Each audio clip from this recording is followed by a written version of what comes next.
Bonjour, c'est Anne-Sandrine Di Girolamo au micro des Ondes de Limo, le podcast immobilier attentif et curieux.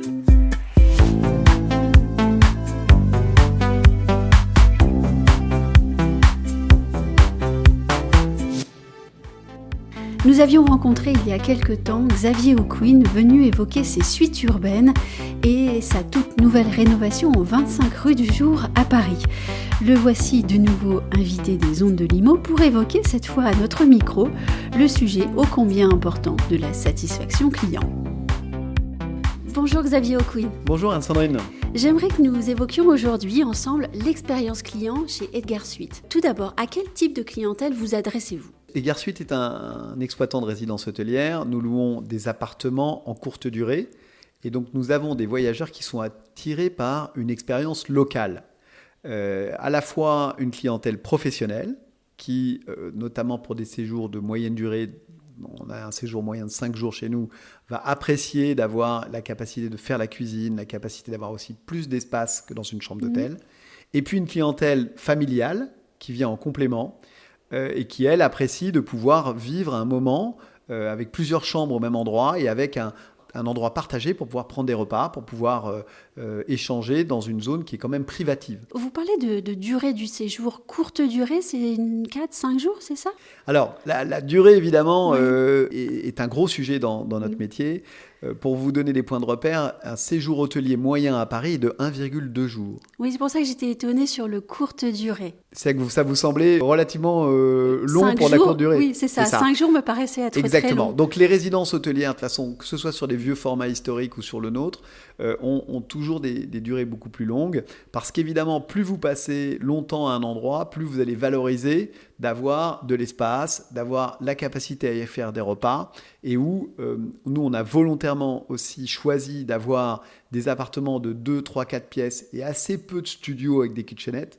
Parce qu'on cible une clientèle qui valorise cette surface. Et avec une surface moyenne de 50 mètres carrés, c'est une dimension qui est très importante. D'ailleurs, c'est ce qui se retrouve dans notre nom, hein, la notion de suite de Edgar Suite, c'est pour donner clairement cette identité d'espace, en fait. Hein, c'est ça qui est important pour nous. Mais tiens d'ailleurs, pourquoi Edgar Suite ? Et pourquoi Edgar ? Parce qu'on voulait mettre un prénom dans notre marque pour mettre de l'humanité. On est dans un métier d'hospitality, dans un métier d'accueil. Et il se trouve qu'Edgar, c'est aussi le nom du majordome des Aristochats. Et c'est un prénom qui est un peu connoté service, un peu à l'ancienne. Et puis qui me fonctionne bien dans toutes les langues. Puis c'est vrai que Disney, avec les Aristochats, a fait la publicité d'Edgar dans le monde entier. Donc voilà, on a choisi ce prénom-là pour donner de l'humanité. Et ça fonctionne très bien en fait, parce qu'au lieu d'avoir un nom abstrait, ben voilà, on a cette logique de dire on a quelqu'un qui est là dans une logique d'hospitalité, d'accueil. Avec un prénom, ça fonctionne bien. Oui, Edgar, ça fonctionne bien, d'autant que vous cherchez à recréer l'expérience du séjour en dehors de chez soi. En fait, vous voulez qu'on se sente chez soi. Exactement. En fait, on est quand même parti du constat, et il faut rendre à Airbnb ce qui lui appartient, que la location d'appartements entre particuliers était quelque chose qui attirait beaucoup de clients. Et on s'est dit, dans ces expériences-là, c'est bien le côté d'être chez soi ou chez un équivalent de chez soi, en fait, qui intéresse par rapport à un format standard. Mais comment est-ce qu'on fait pour atteindre cet objectif-là ? Eh ben, on va aller chercher... Quand on est un professionnel, Alors, quand on est un professionnel, on va aller chercher les marqueurs qui sont des marqueurs de l'habitation. Typiquement, nous, on va avoir des livres, on va avoir des plantes, on va avoir des œuvres d'art, on va avoir l'équipement aussi complet que possible que dans la cuisine de mon cousin de Paris, où on s'attend d'avoir l'équivalent de ce que quelqu'un qui habite sur place va avoir à disposition. Je vais poser les questions sur ce qui est dans le tiroir de la cuisine ou pas. C'est un sujet, on rentre dans le détail. Oui, bien sûr. C'est un sujet, c'est globalement à chaque fois qu'il y a quelqu'un qui nous a demandé quelque chose, on le rajoute en standard dans toutes les autres suites. Et on va assez loin. On va avoir typiquement 2 tire-bouchons parce qu'on sait que ça fait partie des choses que parfois les gens peuvent emmener à l'extérieur et pas forcément ramener. Donc on en a en sécurité. Des livres de cuisine. Des livres de cuisine, tout à fait. On va avoir des ustensiles pour peler les légumes. On va avoir... on va assez loin en fait. Et à chaque fois qu'il y a des gens qui nous disent « Tiens, pourquoi vous n'avez pas ça ?» on va le mettre en standard. À chaque fois partout. Et oui, parce que ça évolue en fait, les attentes des clients évoluent et on se dit tiens, si on a des clients qui nous posent cette question-là, c'est sûrement que c'est un sujet qui va en intéresser d'autres et on a tendance à faire évoluer l'équipement au gré des demandes des nouveaux voyageurs. le monde bouge, le niveau globalement de prestations dans le monde de l'hospitality s'améliore. Là aussi, grâce à la révolution, alors cette fois-ci c'est plutôt Booking, le système de notation a introduit une course à la satisfaction qui est au profit des voyageurs. Il y a une étude d'ailleurs d'Expedia à ce sujet qui indique clairement qu'un point de note Booking ou Expedia, c'est 20% de revenus en plus. Donc à un moment, évidemment, il faut faire notre métier parce qu'on a envie d'accueillir, on a envie de faire plaisir, parce que c'est un métier 365 jours par an qui nécessite de l'envie, mais faire plaisir aux clients, si on a aussi un intérêt économique à le faire, parce que c'est le moyen d'aller tirer les taux d'occupation, les prix moyens et donc les revenus et donc aussi le résultat, sous réserve d'en faire vraiment un leitmotiv dès le départ des projets. Et ça, c'est un point qui est très important chez nous. Mais reproduire le chez-soi, c'est bien sûr mettre certaines choses, quand vous parliez des livres, pour ne pas parler que de la cuisine, mais je suppose que c'est aussi une organisation spécifique autour de points d'attention qui ne sont pas forcément seulement dans le mobilier. Exactement, donc on a, c'est très bien dit, c'est que c'est des points d'attention. On a l'usage de dire que c'est un peu, il n'y a pas d'amour, il n'y a que des preuves d'amour. Nous, on part du principe qu'il n'y a pas d'accueil, il n'y a que des preuves d'accueil, des preuves d'hospitality. Donc, on va travailler tout un tas de petits détails et avec un leitmotiv qui est de sous-promettre sur délivrer. C'est ça le levier, en fait, pour que les gens aient une impression positive.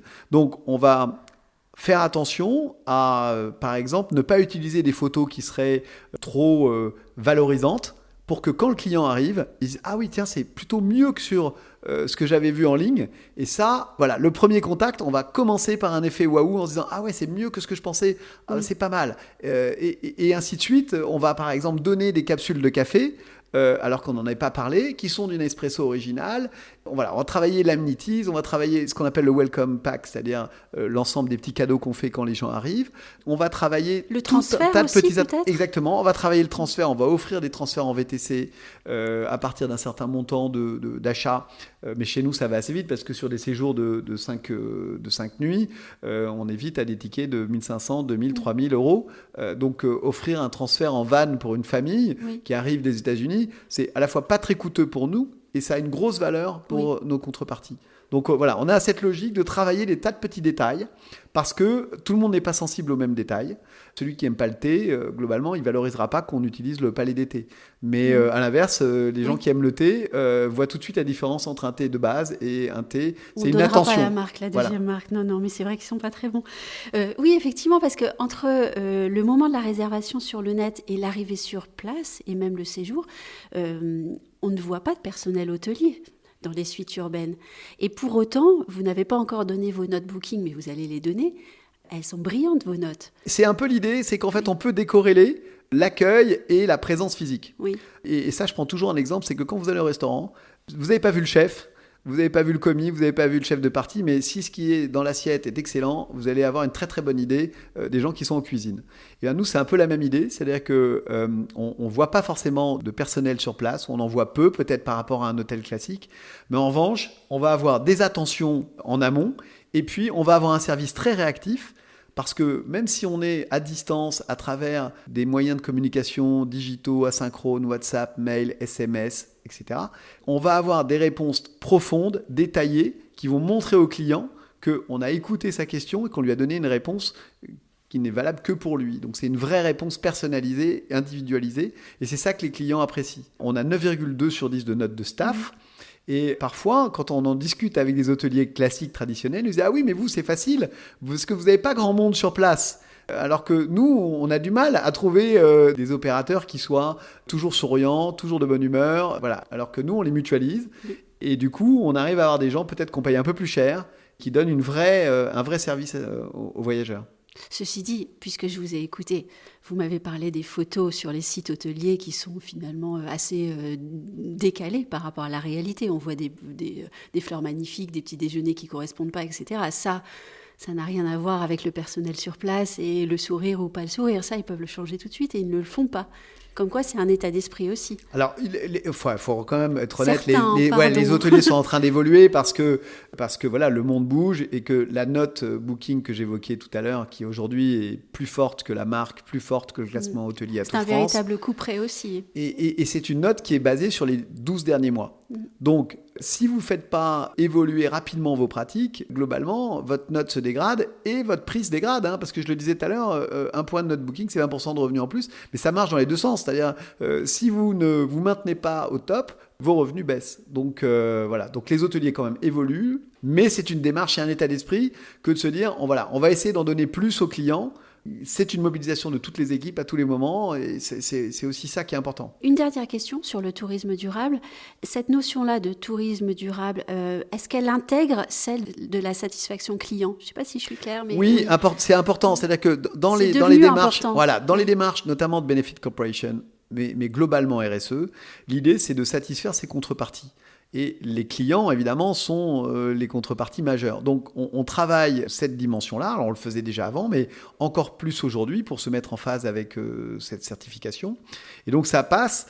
Alors, nous, on a de la chance parce qu'on a un client sur deux qui va nous laisser une note et ou un commentaire écrit. Donc, c'est une matière formidable pour se poser les questions sur ce qu'on fait bien et sur ce qu'on pourrait faire mieux. Et donc, on se sert de cette matière-là pour aussi faire de l'A/B testing, c'est-à-dire qu'on va, dans une résidence, mettre en place de façon temporaire un nouveau dispositif. Si, dans les 3 mois qui suivent, on n'a pas eu de commentaires de gens qui disent « Ah oui, ça c'était génial », on arrête, parce que ça veut dire que ce n'était pas un bon investissement. Et à l'inverse, c'est comme ça qu'on améliore aussi nos prestations, parce qu'on se rend compte que les clients sont sensibles à des attentions nouvelles. J'ai visité l'une de vos dernières rénovations, au 25 rue du Jour. Peut-être que on pourrait juste évoquer l'adresse, rapidement le lieu, mais aussi les tarifs. Donc on est 25 rue du Jour, c'est-à-dire juste à côté de l'église Saint-Eustache, à proximité de la rue du Louvre, à proximité de tout un quartier qui est en pleine transformation aujourd'hui, avec la Samaritaine, avec la Bourse du Commerce. Voilà, donc c'est un quartier qui est très vivant, juste à côté de la rue Montorgueil. Et on est, nous, sur des tarifs donc, qui sont un petit peu dépendants de la taille des suites, mais globalement entre des 2 chambres et des 4 chambres, on va osciller sur ces tailles-là, et avec des prix qui sont entre 400 et 1000 euros la nuit, mais pour 4 à 8 personnes. Oui, donc voilà, le prix par nuit et par personne est assez raisonnable. Le prix, pour être quand même tout à fait transparent, aujourd'hui, les hôteliers, en particulier parisiens, sont cotés en temps réel à la bourse de Booking, parce que la variation entre la demande et l'offre fait le prix, et donc on a des amplitudes assez importantes, mais le rapport qualité-prix à l'instant T reste quand même très bon, parce qu'il va être comparable à celui d'un 3 étoiles neuf ou un 4 étoiles rénové, avec des prestations qui sont un peu différentes. On n'a pas de restauration sur place, mais on va avoir la possibilité de se faire la cuisine, et enfin voilà, on a tout un assortiment de choses qui sont différentes, et le client aujourd'hui est tout à fait mature, et le même client est capable d'aller un week-end dans un palace avec son conjoint, de passer après une semaine en famille dans un appartement, et de savoir que ça ne s'évalue pas de la même façon. Voilà, le client a beaucoup avancé là-dessus, et les attentes sont tout à fait adaptées à chaque format. Merci beaucoup, Xavier. Merci beaucoup, merci à vous, merci Anne-Sandrine.